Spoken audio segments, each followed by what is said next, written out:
Udah. Assalamualaikum warahmatullahi wabarakatuh. Serta selamat siang Bapak Joko Widodo, Presiden Republik Indonesia. Mumpung masih lebaran, saya ucapkan selamat Idul Fitri 1441 Hijriah. Mohon maaf lahir dan batin. Pak Presiden, bersama ini saya sampaikan pandangan kami ya, tentang nawacita. Beberapa waktu lalu sebelum Bapak menjadi Presiden, Pak Jokowi masang sebuah platform yang namanya Nawacita.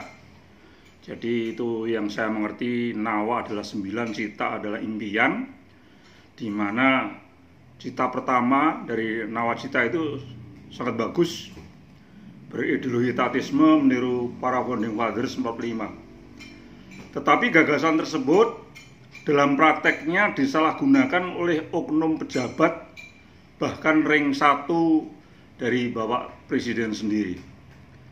Kalau dulu para founding fathers memaknai etatisme ini adalah sebagai kehadiran negara di tengah rakyat untuk mensejahterakan rakyatnya, saya pikir ini Pak Jokowi juga seperti itu juga maksudnya. Cuman sekali lagi disalahgunakan oleh oknum para petinggi di ring 1 Bapak. Jadi dalam hal PLN ya, terkait dengan masalah PLN, para oknum jabat ini membuat perusahaan pribadi atau keluarga yang bergerak di pembangkit independent power producer.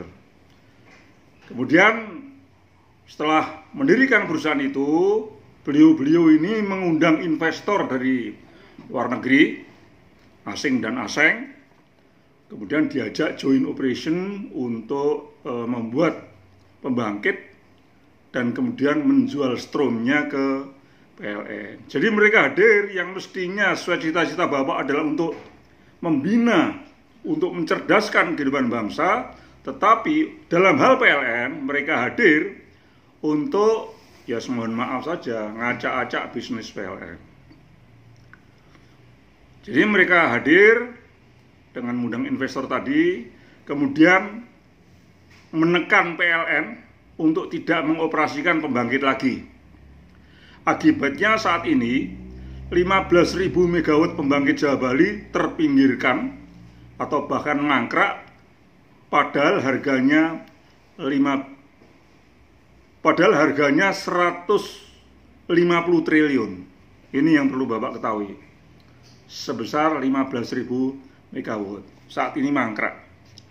Karena ya salah satu oknum menteri Bapak yang menginstruksikan agar PLN jangan bermain di pembangkit lagi. Tapi silakan untuk mengelola distribusi saja. Padahal di distribusi pun, distribusi kan ada retail, Pak Presiden. Retail ini sudah dijual oleh oknum direktur utama PLN saat itu ya ke para taipan, nggak tahu 9 naga, 10 naga atau 11 naga ke sana. Jadi ya distribusi pun PLN sudah tidak memiliki suatu aset yang signifikan untuk mencari profit. Tidak ada lagi. Jadi untuk Jawa Bali, PLN ini hanya menjaga tower. Artinya PLN hanya boleh mengelola transmisi dan distribusi. Ini dijelaskan lagi pada tanggal 5 Mei kemarin 2020. Sudah ada rapat yang diadakan oleh Direktur Jenderal Ketenagalistrikan tentang sewa menyewa jaringan transmisi dan distribusi PLN. Jadi rapat ini Dijen Ketenagalistrikan, Kementerian ESDM mengumpulkan para pengusaha atau pengembang independent power producer atau IPP yang di dalamnya banyak oknum pejabat di ring 1 Bapak itu, dan juga pengusaha di bidang retail, yaitu mantan Direktur Utama PLN saat itu dengan para taipan 10 naga, 9 naga dan sebagainya itu. itu sudah diadakan rapat tanggal 5 Mei kemarin untuk menentukan atau untuk mengatur sewa-menyewa itu. Artinya untuk Jawa Bali ini jaringan transmisi dan distribusi PLN sudah dikuasai mereka. Seperti itu. Kemudian dengan adanya pengelola APP dan retail yang dalam hal ini sudah sampai ke pembicaraan mengenai sewa-menyewa kelistrikan itu, maka saat ini mereka pun dalam proses membentuk sebuah kartel. Atau ya mereka bersatu menunjuk salah satu pengusaha itu menjadi ketuanya, ketua kartelnya, seperti itu. Dan selanjutnya setelah nanti mereka berhasil membuat sebuah kartel, maka kelistrikan Jawa Bali yang selama ini dikuasai oleh PLN sepenuhnya sudah di tangan mereka. Sedangkan P2B yang mengatur sistem dan mengatur pasar itu pengalaman di Filipina itu dikuasai oleh kartel juga. Jadi tidak bisa mengatur listrik. Tarif listrik sudah ditentukan oleh kartel. Inilah kalau cabang produksi yang penting bagi negara sebagaimana listrik tidak dikuasai lagi oleh negara. Artinya langkah-langkah seperti ini adalah langkah-langkah yang melanggar konstitusi. Nah, seperti itu. Kemudian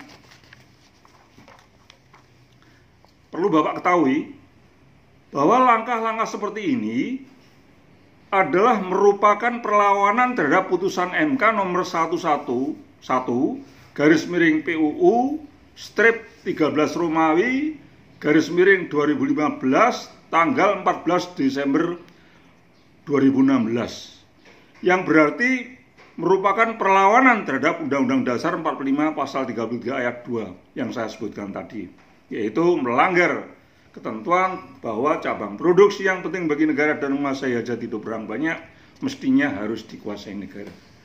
Nah, ini semua adalah, mohon maaf, merupakan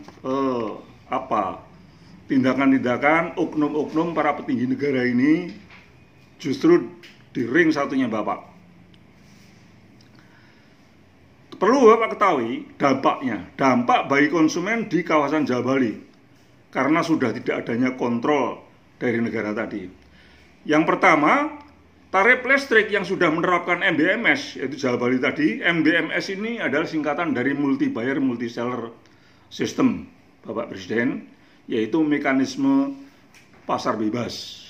Artinya bahwa saat ini pengadaan listriknya pun sudah melalui lelang yang dikoordinir oleh Pusat Pengatur Beban atau P2B yang tadinya di bawah PLN P3B. Ini mereka sekarang yang ngatur dan sebentar lagi ini akan menjadi lembaga independen. Tetapi prakteknya yang saya ketahui dari Filipina, lembaga independen pun ternyata tidak independen juga, karena nantinya sebagaimana di Filipina itu sudah akan terkooptasi atau di bawah pengaruh dari kartel tadi. Sehingga pengalaman yang terjadi di Filipina ini, yaitu setelah dikuasai oleh kartel, maka tarif listrik akan melonjak 4 kali lipat dari saat ini. Dan sekarang pun sudah ada gejalanya, Bapak Presiden. Sebagaimana tadi pagi saya membaca berita dari sebuah media online bahwa pelanggan di Tangerang itu tiba-tiba tagihannya melonjak sampai 9 kali lipat. Sementara pada awal Mei kemarin, Ombudsman menerima laporan dari masyarakat ada lonjakan harga rata-rata 2 kali lipat. Artinya sebagaimana saya sampaikan kepada Bapak Presiden tadi, terjadinya lonjakan listrik setelah dikuasai oleh kartel adalah seperti itu. Ada lonjakan tarif listrik. Dan bahkan sesuai kajian kami beberapa tahun yang lalu, tahun 2001, karena kami itu sudah mulai mengkaji masalah privatisasi kelistrikan ini, juga membandingkan dengan negara-negara yang mempraktekkan itu. Di Kamerun pada 2001, ini terjadi lonjakan tarif listrik sampai 15 kali lipat pada saat peak load, pada saat beban puncak, yaitu terjadinya beban sekitar jam 5 sore sampai jam 10 malam, di mana orang-orang atau konsumen itu sudah pulang dari kantor, pulang dari berbelanja dan sebagainya, masuk rumah, buka, menyalakan listrik, menyalakan AC, menyalakan heater dan sebagainya, sehingga jam 5 sampai jam 10 malam itu beban listrik naik. Pada saat beban listrik naik, inilah kemudian dimainkan tarif listrik itu karena prosesnya lelang. Jadi sudah tidak melalui mekanisme sebagaimana kemarin. Kalau kemarin kan yang mengatur semuanya PLN. PLN pun atas dasar ketetapan yang ditentukan oleh DPR dan Kementerian ESDM. PLN hanya melaksanakan dan mengumumkan saja. Itu kemarin sudah bisa seperti itu. Sekarang nanti ya bisa. Bahkan yang terjadi di Kamerun, sore hari itu lelang. Lelang akhirnya yang penawarannya tinggi itulah yang dilayani, dan yang rendah kemudian tidak mampu apa-apa lagi. Yang tinggi ini pun karena harganya dinaikkan, itulah terjadinya lonjakan 15 kali lipat. Nah, yang terjadi di Kamerun maupun di Filipina saat ini, orang-orang tidak mampu menyesuaikan diri atas kelistrikan yang sudah dikendalikan oleh swasta atau oleh bukan negara, itu terpaksa memakai pilihannya. Pilihannya ya seperti zaman dulu lagi, pakai lilin, pakai teplok, sentir, blencong, upet, petromak, yang semacam itu, kembali seperti zaman dulu lagi.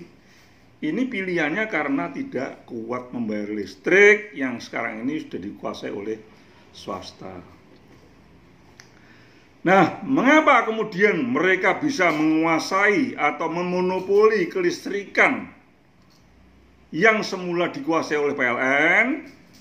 Karena mereka melawan keputusan Mahkamah Konstitusi yang saya sebutkan tadi.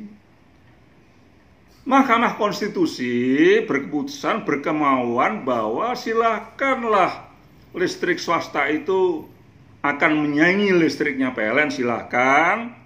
Tetapi mestinya mereka itu di samping membuat pembangkit seperti sekarang ini yang namanya Independent Power Producer, mestinya juga setelah membuat pembangkit juga membuat transmisi, membuat distribusi, membuat retail, kemudian masuk ke konsumen-konsumen mereka. Konsumennya pun juga harus nyari sendiri, jangan ngerampok konsumennya PLN seperti sekarang ini. Nah, jadi mudah dimengerti mengapa konsumen kemudian tidak ada pilihan lain, karena pembangkit-pembangkit tadi, IPP tadi, tidak membangun jaringan sampai ke rumah mereka.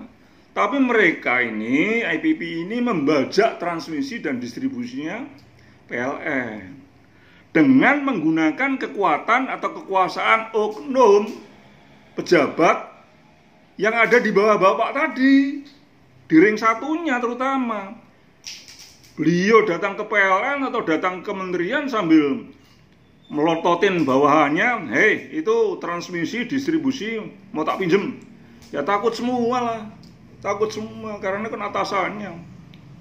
Kalau menolak ya pasti digeser kan gitu kira-kira Pak. Bapak Presiden mestinya maklum seperti ini. Saya laporkan itulah kejadian yang saat ini terjadi di PLN seperti itu. Sekali lagi, harusnya mereka membangun jaringan sendiri, tetapi membajak instalasinya PLN. Bayangkan Bapak Presiden, kalau mereka berhasil atau mereka mau tunduk mengikuti putusan Mahkamah Konstitusi yang harus membangun jaringan dari pembangkit sampai ke rumah penduduk. Berapa banyak listrik swasta yang ada di Indonesia ini? 5 perusahaan lebih. Lalu 5 perusahaan itu bisa mau tunduk membangun jaringan, tidak hanya pembangkit saja. Itu berarti di depan rumah kita ini banyak sekali kabel berwarna-warni. Supaya tidak keliru dengan kabelnya PLN taruhlah, maka kabelnya PLN yang cat hitam ini ya dibiarkan tetap hitam. Kemudian mereka yang baru-baru ini, yang swasta-swasta ini, yang asing dan kerjasama dengan oknum-oknum para petinggi tadi, supaya tidak keliru dengan jaringan PLN, dicatlah dengan warna merah, dengan warna kuning, dengan warna hijau, dengan warna putih dan sebagainya sesuai selera masing-masing. Itu kemudian tergelar di depan atau terpampang di depan rumah kita, sehingga para konsumen itu tiap bulan bisa membandingkan, oh ini tagihan listriknya PLN kok melonjak-lonjak, kok mahal. Nah, dia bisa ganti dengan kabel yang kuning. Kabel kuning sebulan dicoba, loh kok lebih mahal. Bisa ganti yang kabel hijau. Hijau mahal ke putih. Jadi bisa berpindah-pindah langganan tiap bulan itu, seperti halnya kita langganan telepon itu. Ada Indosat, ada Telkomsel, ada M3, ada ProXL dan sebagainya. Atau seperti kalau kita naik pesawat, ada Garuda mahal ke Lion mahal ke Batik, ke Citylink dan sebagainya. Pilihannya banyak. Nah, kalau sekarang ini yang terjadi tidak seperti itu. Jadi para pengembang listrik swasta, independent power producer itu ya tadi sekali lagi menggunakan kekuasaan. Makanya bisa ditengok bahwa Presiden silahkan cek lah. Setiap IPP apapun namanya itu yang di Laut Jawa ini kebanyakan, cek di dalamnya siapa itu. Di dalamnya pasti ada oknum para petinggi itu. Kalau tidak saudaranya, kakaknya, adiknya atau omnya gitu.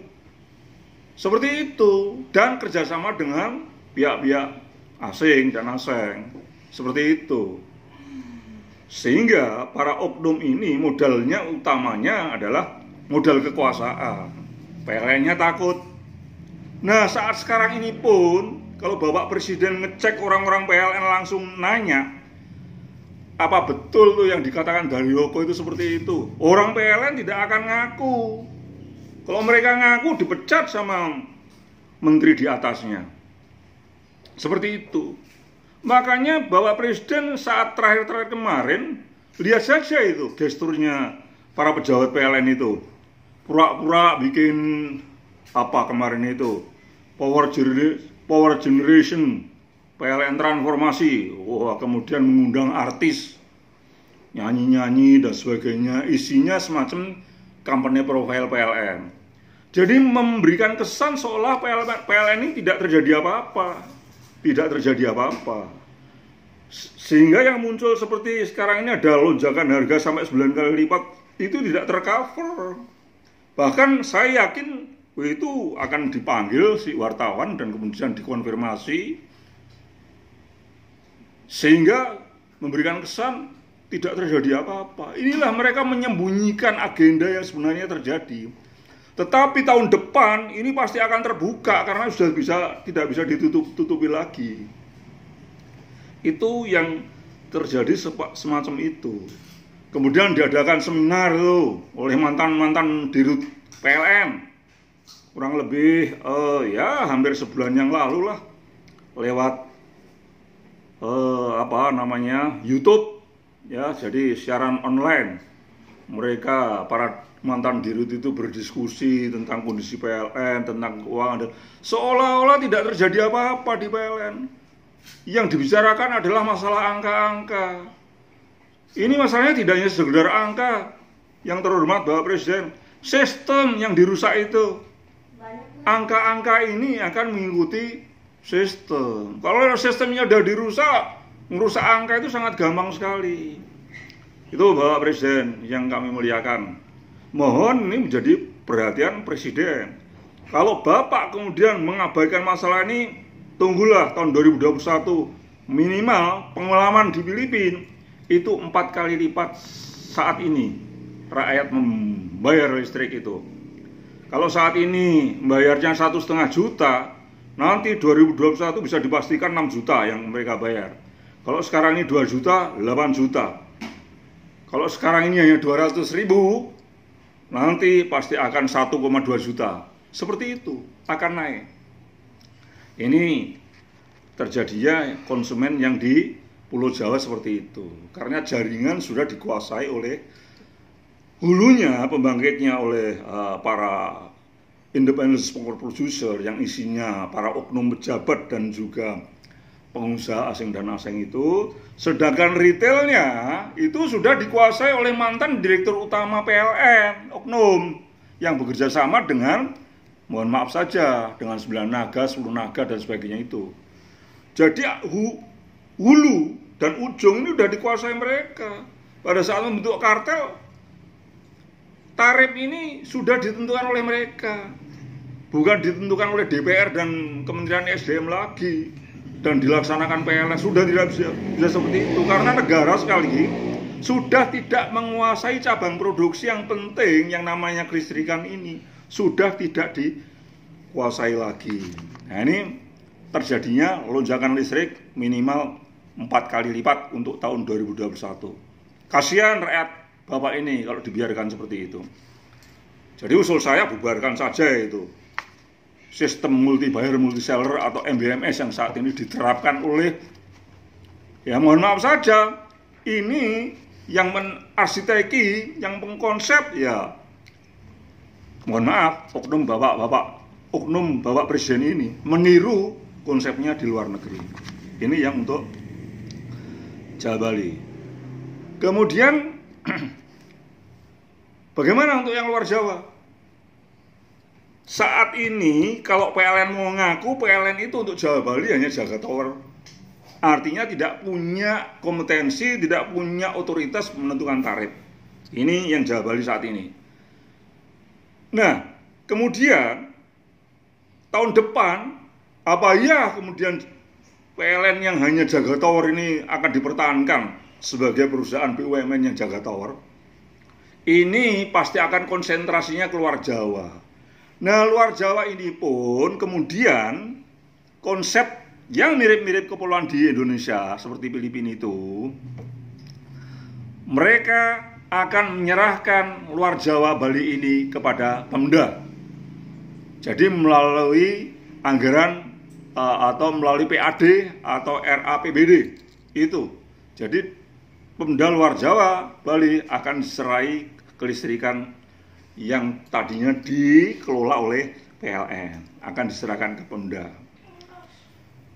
Sehingga kalau pemerintah pusat itu memberikan suatu subsidi taruhlah seperti itu, maka langsung melalui RAPBD, melalui Pemda masing-masing. Nah, sekarang Pemda pun kalau menurut pengamatan saya itu kekuatannya juga macam-macam. Ada yang kuat seperti Kutai Kartanegara, Riau dan sebagainya. Tetapi sebagian besar Pemda kita masih sangat lemah dalam pembiayaan. Itu sehingga ya perlu Bapak ketahui bahwa sebenarnya operating cost atau biaya operasi kelistrikan di luar Jawa itu lebih mahal daripada yang di Jawa Bali. Makanya listrik swasta, IPP yang kemudian ngajak kerjasama dengan para oknum anak buah Bapak ini, yang dipilih itu Jawa Bali. Karena Jawa Bali ini memang ya daerahnya sudah matang. Banyak pabrik besar-besar, banyak hotel besar-besar, banyak tempat pesiaran, banyak tempat rekreasi yang sangat mewah, yang listriknya bisa dikomersilkan, yang listriknya bisa dijual mahal. Kemudian banyak rumah mewah juga. Bayangkan yang luar Jawa. Luar Jawa ini udah tempatnya terpencar. Kemudian pembangkitnya kalau Bapak tahu itu mayoritas PLTD, pusat listrik tenaga diesel, pakai solar, yang biaya operasinya itu antara 4.000 sampai 4.500 per kWh di pembangkit saja itu. Belum kemudian disalurkan ke transmisi, distribusi, dan konsumennya masih konsumen yang lebih lemah daripada Jawa Bali. Ini bayangannya, jadi Pemda itu betapa beratnya nanti akan mengoperasikan kelistrikan yang dilimpahkan dari PLN itu. Akhirnya apa? Akhirnya bagi Pemda yang kurang kuat akan membebankan biaya operasi kelistrikan ini kepada konsumen. Sehingga konsumen luar Jawa bisa diprediksi bisa jadi lebih berat daripada di konsumen yang di Jawa Bali. Itulah yang terjadi. Kalau ini terjadi, maka ancaman disintegrasi bangsa akan muncul. Ini yang perlu Bapak Presiden pikirkan ini untuk tahun depan. Kalau hal ini dibiarkan terus. Kemudian, nah ini kan kalau Bapak masih konsisten dengan konsep nawacita, ini saya usulkan seperti ini, Bapak Presiden. Jadi cara pengelolaan BUMN ini ikuti sajalah para founding fathers saat itu. Beliau-beliau itu pada saat menciptakan BUMN kan dibeda-bedakan antara BUMN yang kemudian menjadi pesaing BUMN asing untuk mencari untung. Jadi misalnya kan saat itu Belanda punya kontraktor yang namanya Bechtel, kemudian punya kontraktor yang namanya Balas Nedam Internasional dan sebagainya. Kemudian para pimpinan saat itu membuat tandingan yang namanya Utama Karya. Ya, untuk bidang kontraktor nih, Utama Karya, Waskita Karya, pembangunan perumahan, Adikarya, yang karya-karya seperti itu. Kemudian banknya pun kemudian pemerintah saat itu mendirikan BRI, BNI, bank waktu itu ada juga bank apa ya, lupa itu, yang BUMN. Itu untuk menyaingi bank-bank luar negeri, bank-bank asing. Nah, untuk yang profit oriented, untuk menyaingi keberadaan BUMN asing waktu itu. Kemudian juga beliau itu menciptakan, karena semangat etatisme itu menciptakan semacam apa ya, kalau kelistrikan PLN. PLN ini diciptakan untuk memenuhi target atau untuk memenuhi pasal 33 ayat 2 dari Undang-Undang Dasar 1945 itu. Cabang produksi yang penting bagi negara, dikuasai negara, dan dioperasikan untuk apa? Mencerdaskan kehidupan bangsa, memajukan fasilitas umum, sebagaimana pembukaan UUD 45 itu. Semangat beliau itu, dibikinlah BUMN yang berlabel sebagai agent of development, pengemban perkembangan ekonomi seperti itu. Nah, ini waktu itu tidak bisa secara hitung-hitungan, bukan hitungan komersil, bukan profit oriented, tapi benefit oriented. Sehingga semua feasibility study sebuah proyek dari BUMN yang agent of development seperti PLN ini bukan didasarkan atas profit oriented, yang hitung-hitungan komersial bukan seperti itu, tapi benefit oriented. Jadi parameternya adalah benefit cost ratio, BCR. Seperti itu. Begitu juga penilaiannya pun penilaian seperti itu. Sebagaimana juga pada saat Pak Presiden membangun jalan raya yang non-tol, yang untuk umum, perbaikan dan sebagainya, itu kan nggak bisa dihitung dengan profit oriented. Benefit oriented, benefitnya itu dihitung. Jadi persis Jepang. Jepang itu meskipun listriknya semua swasta, karena memang negara kapitalis kan swasta semua yang berperan. Ada TEPSCO, ada Kansai, ada Hokkaido Electric. Tetapi mereka itu orientasinya bukan profit, orientasinya benefit. Tetap dikontrol oleh pemerintah. Jadi misalnya benefitnya untuk kelistrikan Jepang itu bisa seberapa jauh, kemudian bisa mendorong pertumbuhan Toyota, Suzuki, Sony, Hitachi. Ya, perusahaan-perusahaan sebesar itu kemudian didorong dengan listriknya Kansai atau TEPSCO itu seberapa jauh, sehingga untuk hitungannya TEPSCO maupun Kansai maupun Hokkaido Electric itu bukan hitungan profit tetapi benefit. Seberapa jauh kemudian TEPSCO memberikan benefit ke Toyota, ke Mitsubishi, ke pabrik-pabrik itu seberapa jauh mendorong ekspor, peningkatan ekspornya itu dalam hitung-hitungan benefit. Cost-nya sendiri berapa untuk mendorong supaya mereka maju itu? Oh, cost-nya sekian yen, sekian triliun yen. Kemudian dibandingkan antara benefitnya berapa, cost-nya berapa. Benefit per cost, hitung-hitungannya harus lebih besar dari satu. Baru itu visible. Harusnya ke sana, hitung-hitungannya ke sana, bukan langsung, PLN harus untung sekian. Ya faktanya nggak bisa seperti itu. Tidak bisa. Bahkan selama ini saya lihat, dengan adanya Undang-Undang nomor 19 tahun 2003 tentang BUMN Ibaratnya BUMN seperti PLN ini disuruh bertarung di dalam 2 ring tinju, yaitu ring yang profesional dan ring yang amatir.